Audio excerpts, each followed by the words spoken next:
안녕하세요. 저는 이대 서울병원의 주웅입니다. 네, 오늘 주제는 장기 중에 장기, 심장입니다. 그래서 심장을 지켜주시는 심장 지킴이 이대 목동병원 부정맥 센터장을 맡고 계시는 박준범 교수님을 모셨습니다. 안녕하십니까? 안녕하세요.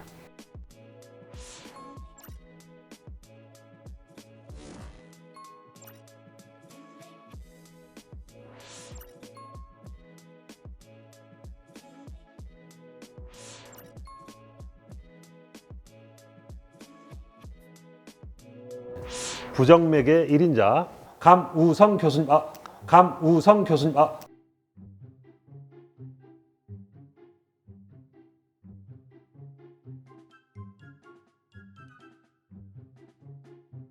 감우성 교수님이 아니고 감우성과 정말 흡사한 박준범 교수님을 모셨습니다. 감우성 교수님이라고 할 뻔했는데 말이 꼬이시는 것 같은데. 자, 오늘은 박준범 교수님 모시고 부정맥에 대해서 알아보도록 하겠습니다.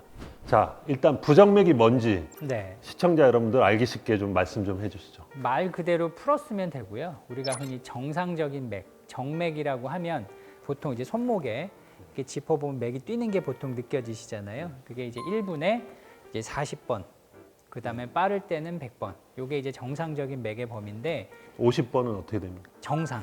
정상. 그 정맥이 되는 거고요. 네. 그래서 요걸 벗어나면 원칙적으로는 부정맥이 되는 거죠.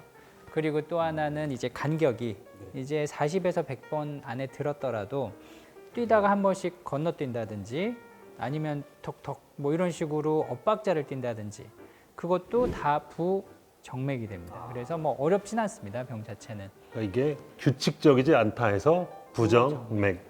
그럼 내가 집에서 이제 의심이 될 때 다 네. 병원을 가야 되냐? 그것에서 기본적인 것은 본인의 증상입니다. 증상. 일상생활을 할 때 네. 내가 이걸로 계속 두근거림을 느낀다든지 맥이 건너뛰는 것 때문에 숨이 차다든지 어지럽다든지 또는 맥이 지나치게 느릴 경우에는 이제 실신을 하는 경우도 있어요. 어르신들 같은 경우에는 우리가 이제 졸도한다 그러죠. 예. 이런 것들이 증상으로 나올 수도 있고요. 근데 요거는 이제 누가 들어도 네. 그냥 병원을 가야 되는 증상인데 네. 비특이적으로 나오는 분들이 있으세요. 심장이라는 게 온몸에 피를 이렇게 내보내는 기능이기 때문에 이게 좀 부실하면 소화가 안 되는 증상으로 나오실 수도 있고 부정맥 증상이 소화불량이 소화불량처럼 소화도 안 되고 네. 답답하고 기운 없고 뭐 이런 증상으로 나오시는 분들도 있는데 맥을 짚어봤을 때 부정맥이 의심이 되고 네. 그런 증상이 같이 동반이 되고 네. 거기다가 이제 뭐 혈압이나 당뇨, 뭐 기저질환이 있을 때는 반드시 병원을 오시는 게 좋습니다. 자, 노인성 질환 중에 그냥 무시했다가는 큰일이 나는 질환이 있습니다. 그 중에 하나가 부정맥 맞습니까? 네. 우리가 꼭 치료를 해야 되는 부정맥들이 몇 개 있습니다. 예. 그 중에서 요즘 많이 관심을 가지는 게 심방세동, 심방세동? 심방세동 이런 부정맥이 있는데 이걸 말 그대로 풀었으면 심장의 맥 자체가 예. 미세하게 뛴다. 세동. 세동, 네, 네, 네. 세동이다. 네. 그래서 이런 심방세동 같은 경우에는 젊은 사람들에서는 거의 없고요. 아까 말씀드린 네네. 것처럼 노인이 됐을 때 네. 우리나라 통계를 봐도 한 60세, 70세, 80세가 되면 유병률이 거의 3%, 3%. 5%. 그 다음에 한 80세 지나면 10명 중에 한 명은 이 심방세동이 있는 걸로 보고가 되고 있는데 네. 문제는 이 심방세동이 중요한 것이 네. 심방세동이 있는 분들은 우리가 흔히 알고 있는 뇌졸중, 이제 그렇죠. 중풍이라 네, 그러죠. 네. 중풍이 워낙 많이 생기기 때문에 심방세동이 있는 분들은 반드시 치료를 해야 됩니다. 네. 그러니까 심방세동이 그게 혈전이 생기는 그죠? 거죠? 심장이 미세하게 뛰니까 네. 그 안에 자꾸 혈전이 생겼다, 생겨서? 없어졌다 하다가 이게 날아가면 중풍이 되는. 중풍이 되는 네. 거예요.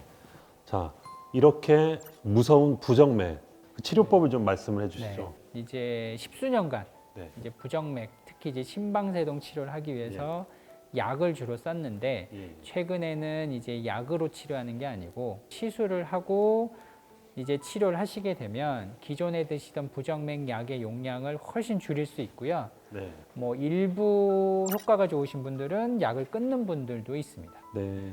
지금 시술이라고 말씀해 주셨는데 네. 이제 내과에서 하시는 시술이신 시술인 거죠? 그 시술에 대해서 조금 더 자세히 말씀해 주시죠. 시술 이름이 좀 복잡해요. 네. 그래서 전극 도자 절제술, 전극 도자 절제술. 이제 말로는 전혀 이해가 안 되는데 네. 쉽게 설명을 하면 네. 심장 안에 네. 부정맥을 만드는 세포들이 있어요. 아, 그 세포들을 예, 예. 전극 도자라고 하는 네. 관을 통해서 혈관을 타고 올라가서 그 세포를 찾아서 그 세포들을 태워 없애는 겁니다. 이렇게. 이제 제가 좋은 점만 말씀드렸지만 예, 예. 심장 안에서 시술을 하기 때문에 심장이 이렇게 계속 뛰고 있는 기관이잖아요. 그 그렇죠, 안에서 이제 그 세포를 찾아서 거기를 태워 없애는 시술이다 보니까 이제 생길 수 있는 부작용이 한 1000명에 한두 분, 뭐 비율이 높지는 네네. 않지만 그런 부분들이 있기 때문에 이제 모니터링도 되고 장비들이 아, 세팅이 되어 있는 주로 이제 3차 의료기관들에서 주로 하고 있고요. 저희도 이제 어느 정도 인디케이션, 이제 적응증이 되는 분들은 약을 좀 줄이고 네. 시술하는 것을 적극적으로 권유를 해드리고 있습니다. 자, 그러면 이제 이렇게 치료법까지 말씀해 주셨는데 부정맥을 가지신 분들이 뭐 시술 전후로 네. 관리할 때 뭐 주의해야 될 사항이 있으면 말씀 좀 해주시죠. 가장 중요한 것은 저희가 이제 부정맥을 치료하기 위해 처방해드리는 약들이 있어요. 예. 그게 이제 두 종류인데 하나는 부정맥약, 또 하나는 이제 심방세동. 요 네. 부정맥 같은 경우에는 이제 뇌졸중의 위험이 엄청 높다고 아까 말씀을 드렸기 때문에 요것을 막기 위해서 우리가 항혈전제라고 예. 피를 좀 묽게 만드는 네. 그 약제를 같이 병행을 하십니다, 보통. 그래서 1차적으로는 약을 끊지 않고 꾸준히 드시는 것이 가장 중요하고요. 네. 약을 뭐 3개월 또는 6개월 드셨는데도 큰 효과가 없다. 부정맥이 계속적으로 나온다. 그때는 이제 그 전문의와 잘 상담하셔서 네. 적절한 시기에 너무 늦지 않게 그 전극도자 절제술 이런 시술을 같이 병행을 하는 게 네. 가장 중요합니다. 그리고 또 하나 네. 최근에 좀 많이 알려진 게 이제 주무시다가 네. 수면 무호흡 있으신 분들이 있어요. 젊으신 나이인데도 불구하고 부정맥이 있다. 그러면은 항상 그걸 물어봅니다. 이런 게 있으신 분들은 저희가 수면 무호흡 치료까지 같이 병행을 하셔야 이제 부정맥 치료가 잘 된다고 알려져 있습니다. 네. 이 전극도자 절제술이 보험이 됩니까? 네, 보험이 되고요. 오히려 저희가 이제 암이 걸리신 분들은 네. 이제 산정특례 뭐 이런 보험이 있습니다. 선생님도 암 환자 많이 그렇죠. 보시니까. 예. 네. 그래서 암 환자분들은 이제 일반적인 보험보다 환자분들 혜택을 더 많이 받기 그렇죠. 때문에 예. 이제 보통 이제 95%를 보험으로 커버를 네. 하고 5%만 내시는데 네. 이제 요 심방세동 요것도 심장 질환도 암이랑 똑같습니다. 그래서 환자분 부담금이 일반 보험보다 훨씬 낮습니다. 그래서 네. 5%암 근데 부담을 하십니다. 저희가 이제 암 같은 경우는 진단을 조직 검사를 통해서 암 이렇게 나오는데 이 부정맥에 대한 그 최종 진단은 어떻게? 심전도 한 장으로 끝납니다. 그렇게도 됩니까? 그게 없으면 또 거꾸로 얘기하면 네. 나는 부정맥 증상이 정말 있고 네. 맥을 짚어도 불규칙하고 정말 두근거리는데 네. 그때 네. 찍지를 못해서 심전도가 안 잡히면 그러면 진단이 안 됩니다. 오히려 그럼- 쉽게 진단도 되지만 진단이 또 쉽지도 않은 게 부정맥. 그렇군요. 네. 심전도가 굉장히 가장 중요하군요. 중요하고 가장 단순하지만 네. 가장 중요한. 네. 또 심전도로 보험이 된다는 사실까지 알아봤습니다. 교수님 목동에서 서울병원까지 오늘 네, 오시느라고 고생 많으셨습니다. 초대해 주셔서 감사합니다. 근데 서울병원에서 진료하시죠? 네, 여기서도 진료하고 목동에서도 진료하고 있습니다. 지금 말씀하신 이대 목동병원 부정맥센터장 박준범 교수님이었습니다. 메모해 두시면 됩니다. 네, 방송 보시고 더 궁금한 점이나 문의사항이 있으시면 언제든지 댓글로 질문을 해주시고요. 그리고 끝으로 구독, 좋아요, 알림 설정 부탁드립니다. 네, 교수님 오늘 감사합니다. 감사합니다. 네.